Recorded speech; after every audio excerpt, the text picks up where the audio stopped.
So here's Jesus and his band traveling through an area. They obviously don't live there. They obviously don't have a place to go eat. And the Pharisees, instead of going, hey, I see you guys are out of food. Why don't you come over and eat with us today? They're like, why are you guys picking food here for the indigent people and yelling at them? Yeah. The point is that there shouldn't, this situation shouldn't exist in the first place. Yes. You know? Yes. They've forced the situation. Yeah. If you want to be letter of the law, Jesus is like, okay, let's be letter of the law. I should be eating in your house. I'm not. Yeah. I'm eating out of this field because God provided it for the case when people, closed-handed people you who don't listen to Deuteronomy 15, make me eat out here.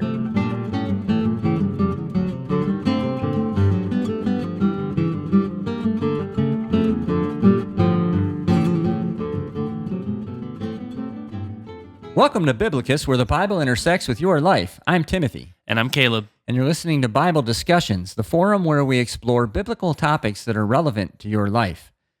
Today we are continuing our series on the life of Christ, and in this, our 22nd episode in that series, we're going to talk about whether it's lawful to do good on the Sabbath.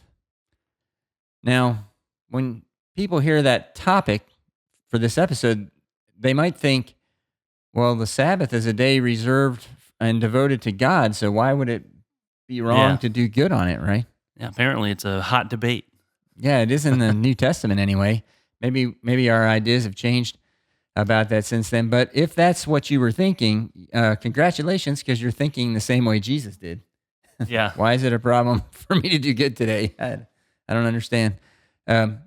Anyway, we spoke at length about this topic, the Sabbath, in episode 47, which was part of our Old Testament series. So if you want to, you could go back and look at that. We've also talked about several of these New Testament passages here that we're going to discuss too there. So a little bit of this is repeat, but we're going to be looking at it in the context of the life of Christ now, and this is going to be part of the development of the relationship of Jesus with the religious leaders and so on. So kind of important, though, to remember that in Hebrew, the word Sabbath just means rest. Mm-hmm. And so that would be why the idea of not doing anything on the Sabbath was was important to them. In our culture, at least a generation or two ago, like all the stores were closed on Sunday. Yeah. I know when I was a kid, there was no gas station open in my town on a Sunday. You had to make sure you got fuel before that. And compare that to what we did a few years ago where we shut down all the churches, but you could go to the liquor store or the gas station because those are essential services. Yeah. Or go protest or something. And people who tried to go to church anyway were prosecuted. Some of them fined by the police. John MacArthur's church in California had a big lawsuit about it. There were churches near us here in Tennessee where there were these massive fines handed out to people who were just in their cars in the parking lot listening to the pastor on like a AM radio, and that was unacceptable. Yeah. Well, yeah, and a couple of generations ago, also, like I said about the stores being closed, you also were expected to go to church. Yeah, and so that was a day for doing the Lord's work, in a sense, as a Christian Sabbath. The concept of a Christian Sabbath was different than the Jewish Sabbath because Christ kind of redefines it with some of the passages we're going to look at here. Mm-hmm. Or I don't, not redefined it, but pulls it back to its original purpose. But is attending church or synagogue or whatever, or resting on your Sabbath day, Sunday or Saturday, is that the highest good? That's the good that we're concerned about doing here, is just going to church and then doing nothing the rest of the day? Yeah, it's not, well, in the sense of being a rule, it isn't, right? Yeah. Yeah. And that's what we'll see. So let's look at what Jesus taught about this instead of what Timothy and Caleb think about it. So we'll begin by looking in Matthew 12, verses 1 through 8. At that time, Jesus went through the grain fields on the Sabbath. His disciples were hungry and began to pick some heads of grain and eat them. When the Pharisees saw this, they said to him, "Look, your disciples are doing what is unlawful on the Sabbath." He answered, "Haven't you read what David did when he and his companions were hungry? He entered the house of God, and he and his companions ate the consecrated bread, which was not lawful for them to do, but only for the priests. Or haven't you read in the law that the priests on Sabbath duty in the temple desecrate the Sabbath and yet are innocent? I tell you that something greater than the temple is here. If you had known what these words mean, I desire mercy, not sacrifice, you would not have condemned the innocent, for the Son of Man is Lord of the Sabbath." So the Pharisees thought, well, just like we talked about last episode, we've got him this time. Well, what are they doing? Like, they're just following him around? Apparently. It's a Yeah. Sabbath. Aren't they supposed to be in the synagogue, They're just, and don't they have their own made up rules about how far you can and can't walk? On the Sabbath. So what did they do? They set up like the Pony Express, where it's like whatever the distance was, 2 miles. So every 1.5 miles, the other guy takes over to follow Jesus. That's the Like, original. What are they doing? That was the original concept for tag team wrestling, started on the Sabbath. Yeah. But anyway, so yeah, the Pharisees say, oh, okay, we've got him this time. His disciples are harvesting on the Sabbath. And if you look at the original purpose of the Sabbath in Exodus 16, it was about collecting food. I mean, that's the main work that people would be doing. They're not going to their job as a cashier or whatever. Like, It's pretty much all agricultural sort of work. Yeah. So, and again, reference you back to our episode in 10 Commandments series on the Sabbath there that we mentioned earlier. So what the Pharisees see is people harvesting, but what Jesus see is some hungry men who are on a mission from God, eating the food that God's provided for them. yeah, you just reminded me of the Blues Brothers. Yeah. So in that case, the food would be a single slice of toast and 3 whole chickens. Yeah. This, however, is a real mission from God, not the one that John Belushi saw in the sunbeams screaming into James Brown's church. Yeah, so we're back to reality. But yeah, so why do we say that they're on a mission from God, and why does Jesus compare this, back to David, and why is it not wrong, for them to pick the grain in Jesus' case? So let's start with that question. Was Jesus actually doing something wrong? So Leviticus 23:22 says, "When you reap the harvest of your land, do not reap to the very edges of your field or gather the gleanings of your harvest. Leave them for the poor and for the foreigner residing among you. I am the Lord your God." So God had instituted a law to provide for the needs of those traveling through your area who don't live there, so they have no food, right? Or who are destitute. Yeah, there aren't convenience stores, and if they did have them, they wouldn't have been open on Sabbath. So, and not that it would be convenient to eat at a convenience store unless you have like a big thick wallet. So Judas would have been like, "We're not eating at a convenience store." But anyway, so God had instituted this law: leave food out in the fields for people who are traveling through and have no way to provide for themselves. And so that's what they were doing. Yeah. And Jesus also compares this to a story about David. And just to give the context of that story, immediately before the verses we read here, you have that kind of famous interaction with Jonathan, where David and Jonathan are close friends, but Jonathan has to secretly, with like a code that they arrange, warn David that Saul wants to kill him. And so David is now on the run for his life and desperate. Yeah. And so we're going to pick up for this in 1 Samuel 21:6, right where Caleb left off. David went to Nob to Ahimelech the priest. Ahimelech trembled when he met him and asked, "Why are you alone? Why is no one with you?" David answered Ahimelech the priest, "The king sent me on a mission and said to me, 'No one is to know anything about the mission I am sending you on. As for my men, I have told them to meet me at a certain place. Now then, what do you have on hand? Give me 5 loaves of bread or whatever you can find." But the priest answered David, "I don't have any ordinary bread on hand. However, there is some consecrated bread here, provided the men have kept themselves from women." David replied, "Indeed, Women have been kept from us as usual whenever I set out.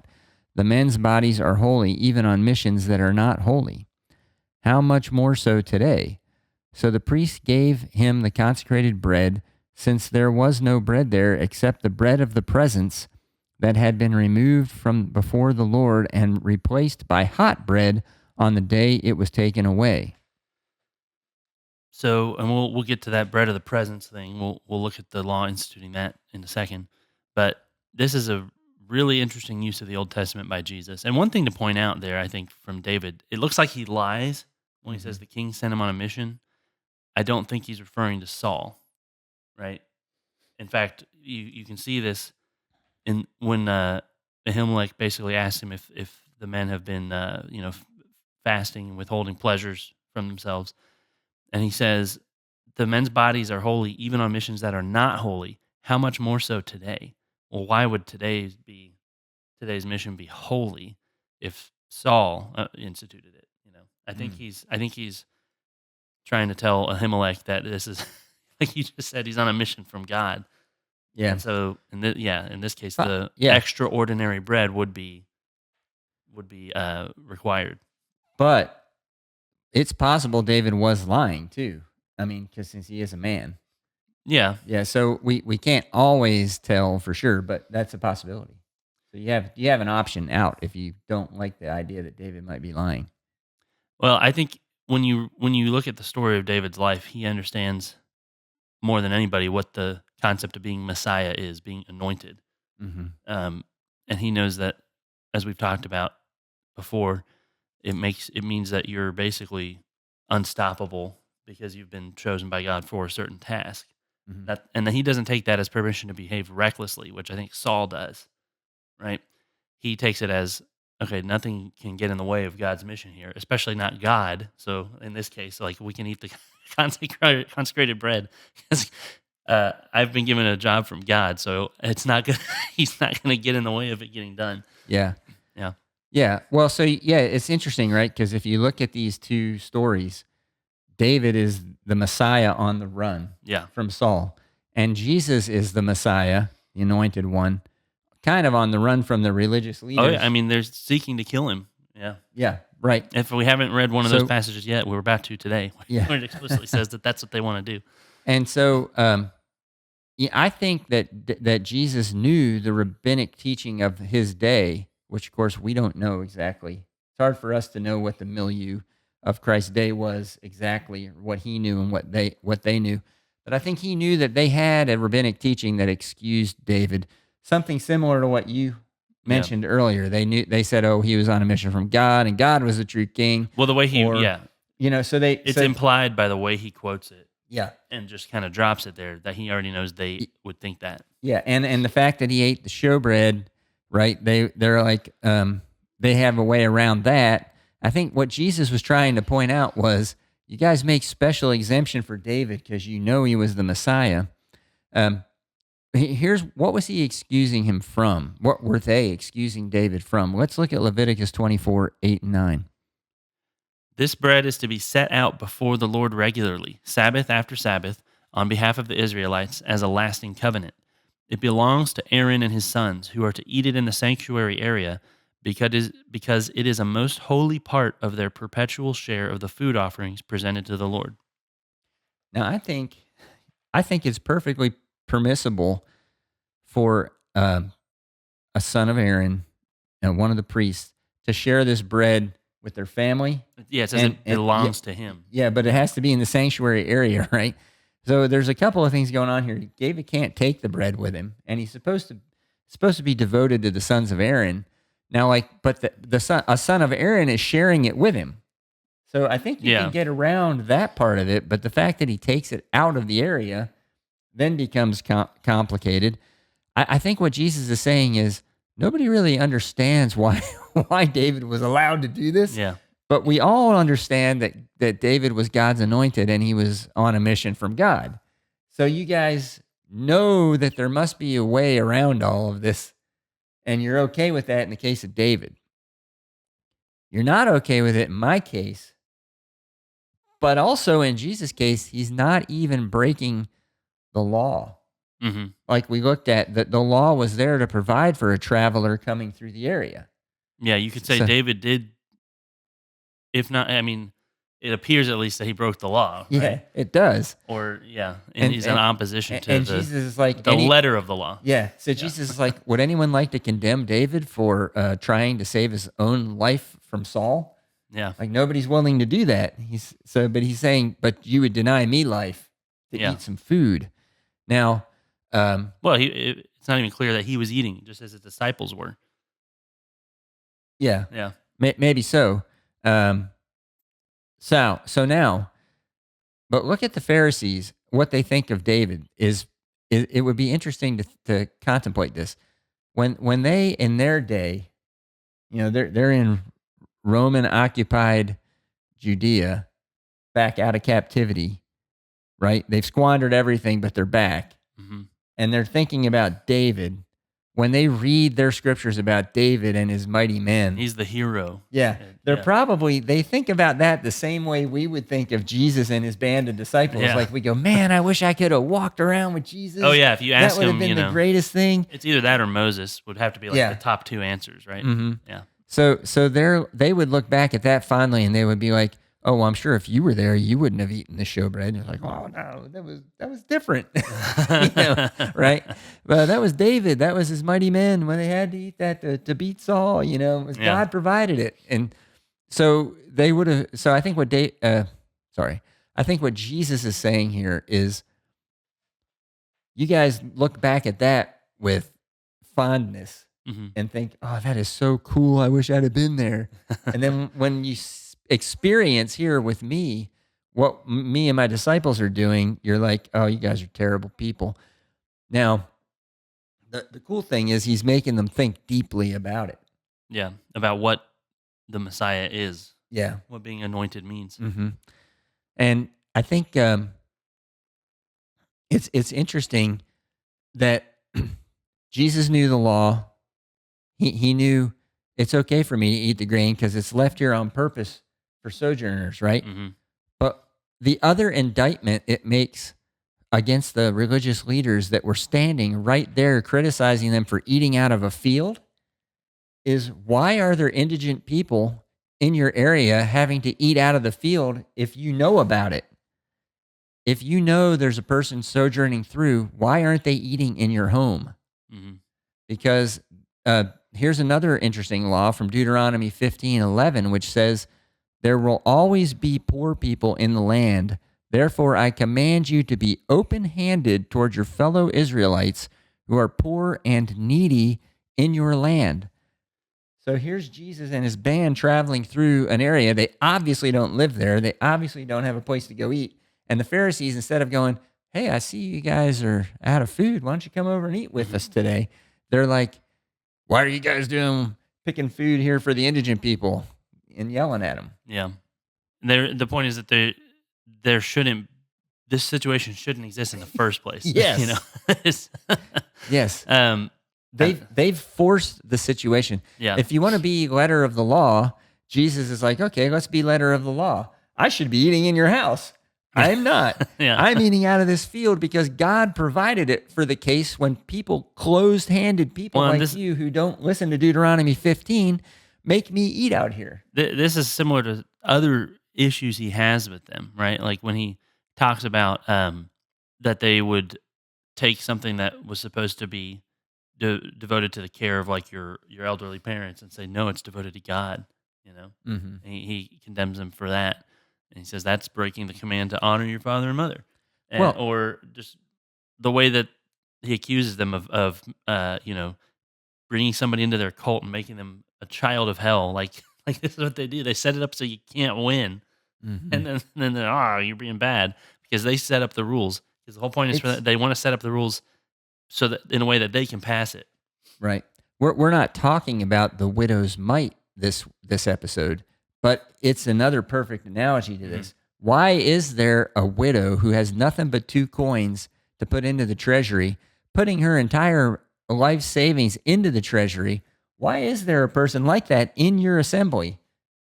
How is it possible that she's not better taken care of than that? Yeah. However, she is like a person of solid gold inside because she's giving all of her belongings to God because she feels like that's her duty. Yeah. I mean, that's more than 10%. That's not a tithe. They Yeah. don't make coins small enough for her to give 10% of what Yeah. she has left.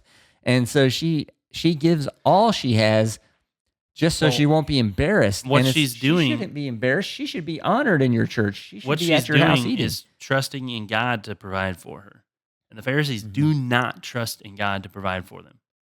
They're trusting in their own wealth and power. Yeah. And their control. That's what's going to provide for them and their families is that they've got all this wealth and they're hoarding Yeah. it, and that's their security. You're supposed to be giving your wealth away. That's supposed to be your praise. We've talked about it That's supposed to before. be your praise, right? Especially in Proverbs, we were talking about that cycle, and we were looking like in Revelations. In Proverbs, it was saying that God can give you wisdom and glory and honor and so forth. And then in Revelation, everyone's giving that back to God. And we talked about this. It's like everything that God gives you is a cycle. You are not the source, and you are not the end of it. And anytime you try to be, what you're doing is cutting off the cycle. It's just like an electrical circuit. I'm going to hook it up to me and power everything.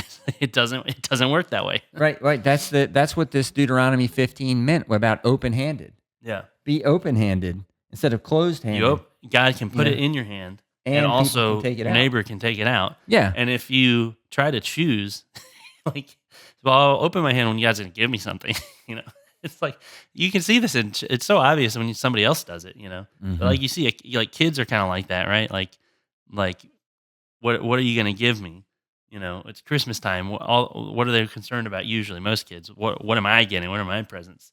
And then like the grandparents are just interested in giving presents away, So, if you think about it, what Jesus is saying here is that nobody really knows whether it was right or wrong for David to do it, but everybody gives him a pass because he's Messiah. Yeah. We know what I'm doing is not wrong, and you don't like me, so you're condemning me for it. So yeah, it's interesting. So you found an interesting quote, or not a quote, but commentary from there wasn't a good Tertullian. way to put a quote in there from it. I just thought it was a very interesting point he was making. And then you told me you've already had the same thought before, which is why we like to refer to a church father in almost every episode, is just to show this is just how Christians think and have always thought. So this is from Tertullian in his 5 books against Marcion, book 4, chapter 12. And again, no exact quote, but he just points out when he's talking about David and the showbread and about Jesus and the heads of grain, he points out the story of in Exodus where God provides the manna for the Sabbath. Well, in general, but he provided extra manna for the Sabbath. And so we'll read that really quick. This is Exodus 16:21 through 23. Each morning, everyone gathered as much as they needed, and when the sun grew hot, it melted away. On the 6th day, they gathered twice as much, 2 omers for each person. And the leaders of the community came and reported this to Moses. He said to them, "This is what the Lord commanded. Tomorrow is to be a day of Sabbath rest, a holy Sabbath to the Lord. So bake what you want to bake and boil what you want to boil. Save whatever is left and keep it until morning." So the reason why we bring that up and why Tertullian thought of it is that God is constantly providing for his people, right? Like in multiple ways. In the desert, he just straight up gives them magic bread from heaven, There's no food out there at all. In the Holy Land, in the law, he likes to use people to do his work. He likes to work through means. So he uses this law of not harvesting the edge of your field. He uses that to provide for people. The law actually calls it not harvesting. Yeah. So the Pharisees can't overrule the law and call it harvesting now. The harvesting would have been if the guy who owned it. Yeah, just to be clear, you're saying the law doesn't call the poor person gleaning the edges of the field harvesting. Well, I'm saying they tell the person who owns it not to harvest. Yeah. So it's already not harvested. Now it's left as a storehouse. But your point is for them to say you're harvesting on the Sabbath. It calls the thing that's being done is specifically separated from the act of harvesting. Well, when you harvest something, right, you take it into your storehouse or into your cabinet, into your pantry, whatever, right? It becomes your kitchenware. then you're going to cook it in there. If you don't have a home and you're traveling through, the whole world is your kitchen, right? It's like I'm just taking something out of it'd be the same as taking it out of the pantry in your house if I'm taking it off of the head of grain and eating it. Yeah. So you're allowed to eat on the Sabbath and to meet your most basic needs, which is the whole point. Like you said, they're traveling through. There's no McDonald's to stop at. Thank goodness. Well, but there's no restaurant. Okay, fine, Chili's. So you want something a little bit less fast food. That doesn't exist. I mean, maybe an inn or something. But again, if you're also poor, that's not an option. So nobody's being hospitable to them, and God arranges ways for His people to eat. Mm-hmm.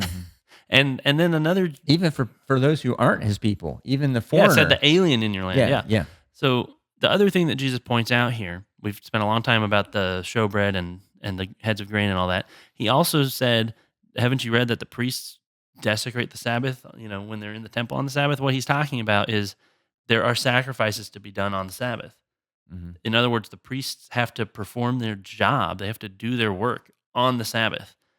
They don't get a day of rest the same way that other people would. And he says there is work being done on the Sabbath. And we've talked about this before as well.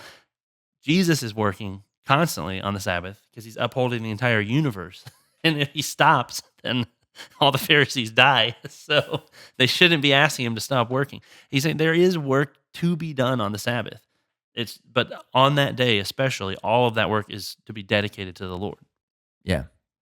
So the priest works in the temple. Your pastor works on Sunday. Mm-hmm. That's how it works. But his ultimate point was, he says, "I tell you, something greater than the temple is here." Right. So it's like you were saying. He goes back to show how we're not actually breaking the law, and it almost doesn't matter because something better is happening. The ultimate Messiah has come, something greater than the temple. And they're just missing what's happening because they're so caught up in the minutia of mint, dill, and cumin and all that stuff. Right. Yeah. So just a quick note on Jesus' quote of Hosea 6:6 that we just read in Matthew 12:7, where he said, "If you had known what these words mean, I desire mercy, not sacrifice, you would not have condemned the innocent." So this is because Jesus says, if you had known, this turns out is the second time he's quoted this verse. The first time was when he was at Matthew's house eating with the tax collectors and sinners that we talked about last episode, although we didn't use Matthew's version. We used Mark's, I believe. It gets redundant to read when it's in all 3 or 4 Gospels, the same story. But one thing we skipped that's not in the other accounts is in Matthew 9:12 and 13, where it says, "On hearing this, Jesus said, 'It is not the healthy who need a doctor, but the sick. But go and learn what this means. I desire mercy, not sacrifice, for I have not come to call the righteous, but sinners.'" So now, he's referencing this. He's like, you remember the other day when I told you this? I can tell you haven't been doing it. Yeah, you didn't listen to me. I asked you to go learn Hosea 6:6. Now, that's interesting since the Pharisees didn't bother to go and study that, but they probably already knew Hosea, right? Now, you should know Hosea if you've been a lifelong Biblocus listener. If you've been a lifelong Biblocus listener, then you're only like 2 years old. So, well, I meant the life of Biblocus, not anyone else's life. Yeah, but so remember Hosea. We covered this in episode 31. It's called Faithful Love.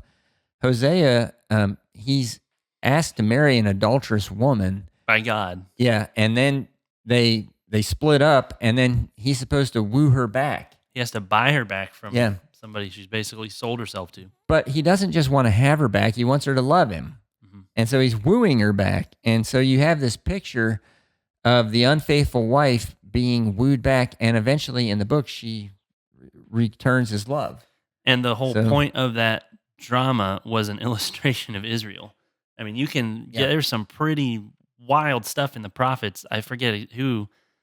off the top of my head, Ezekiel maybe, that compares the nation of Israel to a donkey in heat, and like Yeah. it's some really Ezekiel. just condemning stuff. Um, but that's the nation of Israel, and also the the Pharisees, and Jesus is saying is here. He's come into the world to restore them to God. He's trying to woo them back, and they're Hmm. just ignoring it. They're not Yeah. only that, they're not even ignoring it. They're just antagonizing him. Yeah. You know. Well, because the whole point of Hosea saying, and Jesus quoting Hosea saying, I desire mercy and not sacrifice, he's saying, I don't want acts of love. That's what you get from a prostitute. I Yeah. want I want an actual love relationship with you. The acts of love can be meaningless, right? Because outside of the context of a committed relationship, we know that it's just here's the money. Where's my act? With a Yeah. prostitute, and it doesn't mean anything to either one of you. And so, what God was saying in through the book of Hosea, and what Jesus is saying by quoting it, is, look, we're not talking about outward devotion. We're not talking about practicing the Sabbath because it's a rule and it shows how awesome you are that you do it. You're doing it because you love God and you want to honor him with this day. And there's no way you could honor him by, say, letting indigent people walk through your town and have to eat out of the fields because you won't host them in your home.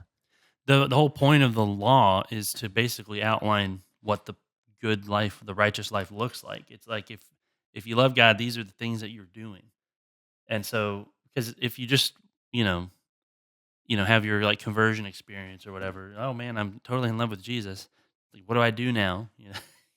Unfortunately, in our day and age, a lot of times the main answer to that is basically, well, this is a pyramid scheme. You now have to go out and convert a bunch of other people. It's like they almost just ignore you as soon as you've converted, in a lot of places. And there's more to that. Like, God outlines what a good life looks like, and you can also sort of back your way into it as well if you've sort of like maybe fallen away. Start doing the things again, observing the Sabbath, and you know saying your prayers and such, and you can, with discipline, sort of put yourself back into where you need to be. It can go both ways, but the point is, like you're saying, that it has to be from an actual desire to know God. Yeah. Yeah. Jesus came to restore that relationship, that knowing of each other between God and his people, so that we could be in right relationship with God. And yet, all they want to do is lecture him about the Sabbath, right? Yeah. And It reminds me of, if you're a fan of the Chronicles of Narnia, the witch lecturing Aslan on the deep magic.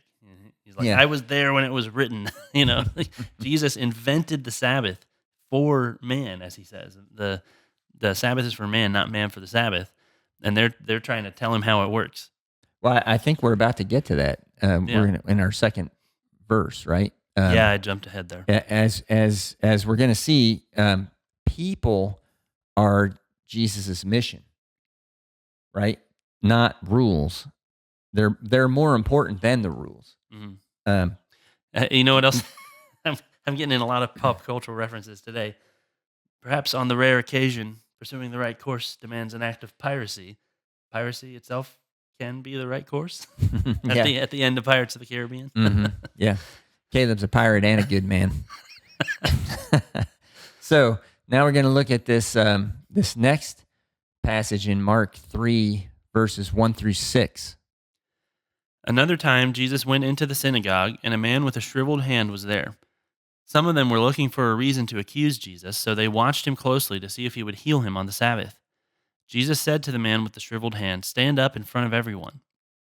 Then Jesus asked them, "Which is lawful on the Sabbath, to do good or to do evil, to save life or kill?" But they remained silent. He looked around at them in anger and, deeply distressed at their stubborn hearts, said to the man, "Stretch out your hand." He stretched it out, and his hand was completely restored. Then the Pharisees went out and began to plot with the Herodians how they might kill Jesus. And also, we wanted to tag on to the end there because, again, we're pulling from multiple books.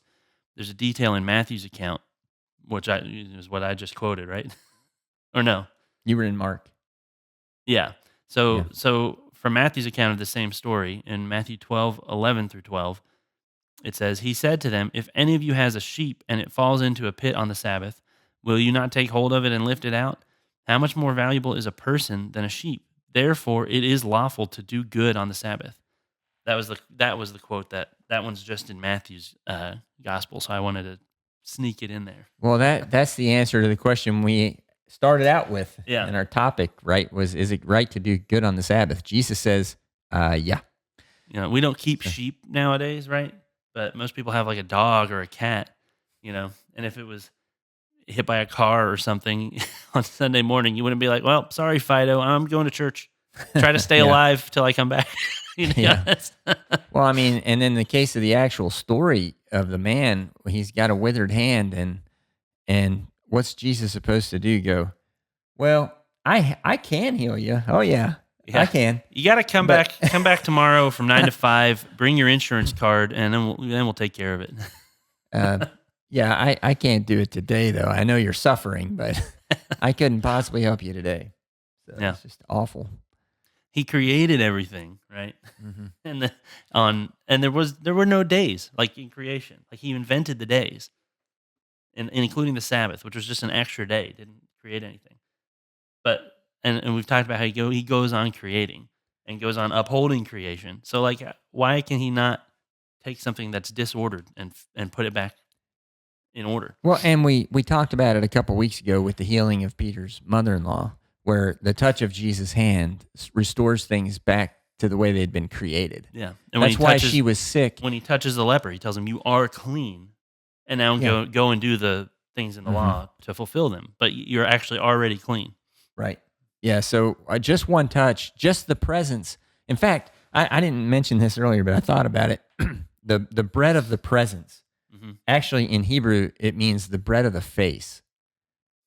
And anyway, but it's because it was in the presence of God, it was right in front of him, that it's consecrated. And now nobody but the priests can eat it. Well, Jesus is there present, like we've talked about. He is the true temple of God. And the bread of life. We're pretty sure that Herod's temple is a counterfeit, and Jesus was the real one. But anyway, so when you're in the presence of Christ, you're also consecrated at that moment. Yeah. So in a sense, they were eating consecrated wheat because it was right there true. facing Jesus. But they were also consecrated because they were his disciples. So well, and if you look at it that way, they are the priests. They're the ones it was set aside for in that case. Well, but of course, the Pharisees won't see it that way. So apostle just means sent one, right? They're the ones sent by Christ to do his mission. So similar to the way David was only there with the priest because he was sent, as the Messiah. So that account there of him helping the man with the shriveled hand, right? Who's like you say, he's in suffering. He is not right, and he's saying, "Well, gee, should I do good on the Sabbath or do evil?" It reminds me of towards the end of Deuteronomy, almost right before they go over the Jordan River into the Promised Land. This is a pretty famous passage, especially I think nowadays you hear it a lot in the context of like abortion debates. Deuteronomy 30:19 through 20. This day I call the heavens and the earth as witnesses against you, that I have set before you life and death, blessings and curses. Now choose life, so that you and your children may live, and that you may love the Lord your God, listen to his voice, and hold fast to him. For the Lord is your life, and he will give you many years in the land he swore to give to your fathers, Abraham, Isaac, and Jacob. So we are in fact free to choose the good, to choose life, to choose blessings, even on or especially on the Sabbath of all days. And I already made up the example about the dog, but you can stop to help the stranded car on the way to church, even if it makes you late. You can, whatever the case may be, you don't need to find excuses, just drive around town all day to avoid going to church. But even if or especially if you're the preacher, right? Like, what better way to set an example? Or if you have some other duty at church, like you're the sound guy or you're the greeter or whatever, you don't want to be the in the story of the Good Samaritan, you don't want to be the Levite on the road who passes on the other side I Mhm. can't help that bloody guy. I'll be unclean, and then I can't do my important work at the temple. Yeah. Like, I have a feeling they'll get the microphones turned on if you're late. yeah. Yeah, And that's that's the best. It's like the best way you could teach if you're a teacher or a leader is mhm. by your actions. It's the most important way. If you're not Yeah. going to do what you teach, then you're useless. Yeah, this Deuteronomy 30 with the choose life thing here reminds me of the Deuteronomy 15, the open hand or the Yeah. closed hand. Like you have to make a choice. I'm going to be a generous person or I'm going to be, give me that. It's mine. You Yeah. know, it's the same awful picture. Like the choices are so obvious. It's like, well, what would you rather, spend your life endorsing, life or death? I don't know. How Yeah. would I use my life? Would I use my life for life? Yeah. Or would I use my life Well, for death? and that It's it like, gets a lot bigger than the Sabbath. Like we keep talking about Sundays and how things used to be closed, or how COVID affected it, what you could do on mm-hmm, a Sunday, and like, but it's way bigger than that. Once you take this principle into account, mm-hmm, and this is a and there is a real dilemma here, right? Like I said, you shouldn't be looking for excuses not not to go to church, but you also shouldn't look for an excuse. You use church as an excuse not to help your neighbor or whatever. mm-hmm. And the way this is played out in Christian history, I think most clearly is in like holy orders, like monks and nuns and so forth. And there are traditions that find great meaning in that, and it's not that those people aren't necessarily Christians or aren't doing anything good, but there's often this idea that if I just, you know, devote myself only to prayer, not I don't have a family, I'm just a virgin. Which again, to be clear, Paul talks about this as a good thing. If somebody is unmarried and is more able to serve God, Mm-hmm. but there's this idea sometimes, and this you could make a mistake in either direction, but there's been this idea throughout Christian history that somebody who doesn't just devotes themselves to this, as we see it, a holy life, is doing something higher than the person and I think we even talked about this recently when we did the wedding at Cana, about how even in the church fathers you could see this because so many of them spoke kind of disparagingly of marriage compared to virginity Yet Jesus chose to inaugurate his public ministry at a at a wedding. marriage. Yeah, Yeah, it's like, yeah, and you shouldn't disparage, I think, either class of person would be the right way to do it. mhm. But this is there's a quote I found, and the reason I built up to it so much is because of the context. This is Martin Luther. So in the throes of the Protestant Reformation, you have some people who are just wanting to destroy all the traditions, and other people who want to assert them. Sometimes I feel like on the one side it's like if we had an idea, it must be good, and on the other side, if we had an idea, it must be bad. And Mhm. it's like, oh, maybe something in the middle would be good. So here's what Martin Luther said in his work, "Estate of Marriage," and think about how this applies not just to marriage or family, but kind of to your whole life. What we're talking about: choose life, choose blessing. He says, "Now observe when that clever harlot, our natural reason," he liked to call reason the devil's whore, um, or something like that. "When it takes a look at married life, she turns up her nose.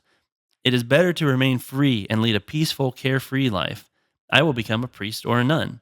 Now you tell me, when a father goes ahead and washes diapers or performs some other mean task for his child, and someone ridicules him as an effeminate fool, though that father is acting in the spirit just described and in Christian faith, my dear fellow, you tell me, which of the two is most keenly ridiculing the other? God, with all his angels and creatures, is smiling, not because that father is washing diapers, but because he is doing so in Christian faith, because he is taking care of a new life. He's choosing life, he's choosing blessing, right? I mean, Mhm. where would all of the priests and nuns and monks be who in a lot of traditions choose to be celibate? Where would they be without marriage? They wouldn't have existed, you Mhm. know. Anything good that you do is if you think you can do anything good with your life, if you think you can choose life and choose good, it's because marriage brought you into existence. And we've talked about that with the Ten Commandments, about the way God arranges the commandments, that even takes priority, honoring your father and mother over not murdering. Yeah. and in the way that it's ordered.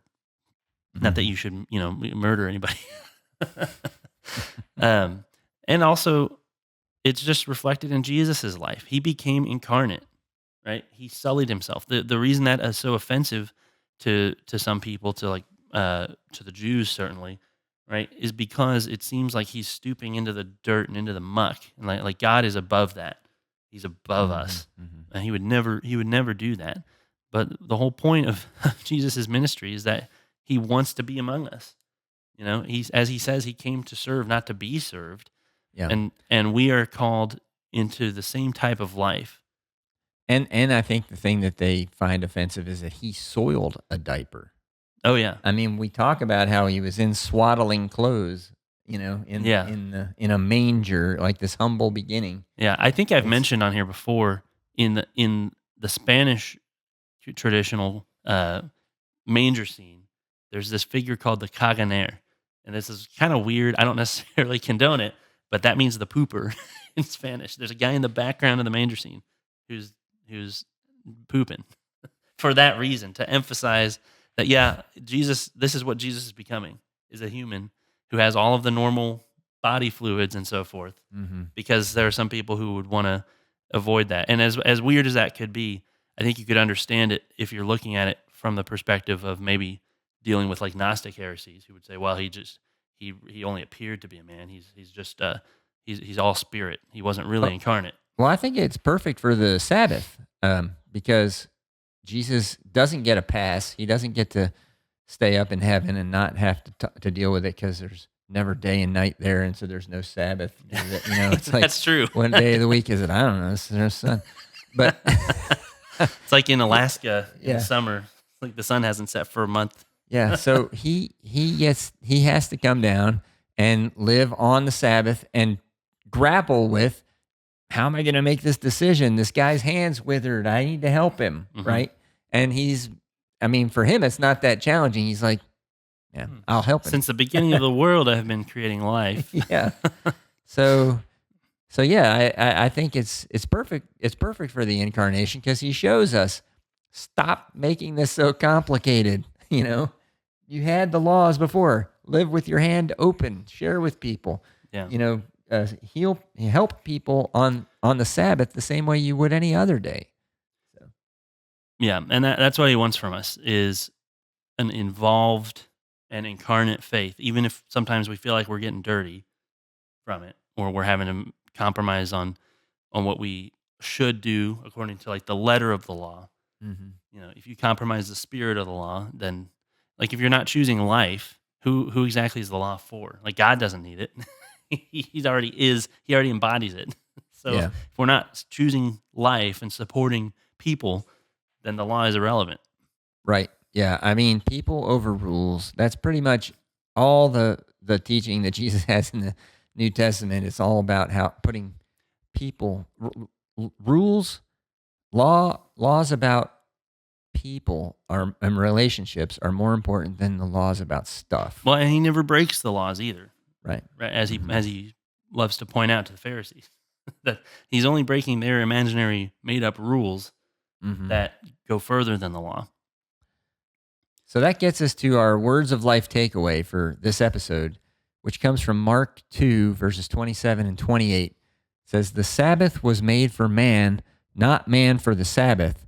So the Son of Man is Lord even of the Sabbath." So that was where I love that you saved this for the end of the episode. We hadn't hit it yet Yeah, yeah. I anywhere. kept forgetting which quote was where, because we're No, juggling no. three different gospels. Well, I mean, I love that you saved it as the words of life takeaway, and since it wasn't covered yet in any of our um, passages we had looked at, and we usually like to end by telling everybody to go to church, Mhm. but this episode's kind of like, stop going to church. Not really. That's still good advice. Yes. Yeah. But today we kind of wanted to emphasize doing good deeds for other people, because that's what Jesus is faced with. Like, are you gonna put your ecclesiology above, helping other people? And Jesus is clearly saying, no, that would be a mistake. Yeah. And uh, it comes in a million different ways, right? Like, and I think primarily if you have a family, it's your family is kind of your first mission field. You know, if you wake up and you're start trying to do a Bible reading and your prayers, and the baby starts crying, like put the Bible down and go take care of the baby. You know, that was the whole point of Martin Luther's quote, Yeah. and that's why Paul points out like it's kind of hard to serve God as regularly or as uh, devotedly when you have a family. He's not saying it's a bad thing. It's just a different thing. It's a different way of doing it. And then, if you don't have a family, well, then enjoy your prayers. You have no excuse to not have a deep Bible reading and meditation every morning. And then you're still going to have neighbors, coworkers, or even strangers. We don't exactly, most of us have fields that and even if you do out in the country, there's nobody coming to harvest the edge of it. But you got to take that principle and apply it to our modern life of being open-handed to even to strangers. Yeah. And we'll get in one last Bible verse on that note Mm-hmm. from Hebrews 13:1 and 2. Keep on loving one another as brothers and sisters. Do not forget to show hospitality to strangers, for by so doing, some people have shown hospitality to angels without knowing it. There's that hospitality again. This is something in the ancient world, even outside of the people of God, this was just the way it was. Like you were hospitable to strangers. And you see this in Greek myths all over the place. It's everywhere. Like that was just the conventional wisdom. Yeah. And today, I think we've lost it so much because we can all go home to our. You've talked about before, like you shut the garage door after you drive in, and there's no outside world. It's Cocooning. you and your little island, and you've got a pantry full of food. And nowadays, if you need more food, you don't even have to go interact with a sweaty cashier or something. You just have to order it on the phone, and like we're so removed from not even hospitality, just like even human interaction. Like there's something wrong with that. There like is. even the pagan cultures understood that. Mm-hmm. So yeah, I don't know exactly what that looks like. You might freak people out if you run outside. It's like grab your neighbors. Would you like to have dinner with me? Well, I mean, it goes without saying that when the scripture tells you to live open-handed, right? Like if there's nobody there on the other side of your hand, Yeah. that's another component of that teaching is spend some time with some people. So maybe we are going to end by telling you to go to church. Like don't live in isolation. Live with your community of people. It's the one place left in our society where you're going to hear this advice. Mhm. So that would be a good way to start building relationships and putting these things into practice. I believe in local mission. I'm not against foreign mission, but like we need to be incarnating Christ in our neighborhoods, right? And so we need to know all of our neighbors' names. We need to make ourselves available to them. If they choose not to reciprocate, that's their choice, Yeah, I think But we kind of got used as the Western church. We got used to thinking, well, we're in a Christian society. All the hospitals, all the schools were all Christian institutions. And then we started looking at overseas missions. It's like newsflash: none of the hospitals and schools, and most of them are Christian, even more, even by name most of the time. And the country's faith is dwindling. So that's where you got to focus. I guess I probably should have gone to your kids, my kids' schools. Just to see Well, what was going on. I always assumed it was like Little House on the Prairie that you and Matthew and Ethan just walked there with your lunch pails and drew on chalkboards at the church building that was now the school because it was a weekday. Yeah. I didn't know. I'm sorry. Well, our school was explicitly a Christian school, but generally, especially I was talking about like higher education, we're all founded by churches originally. Mm-hmm.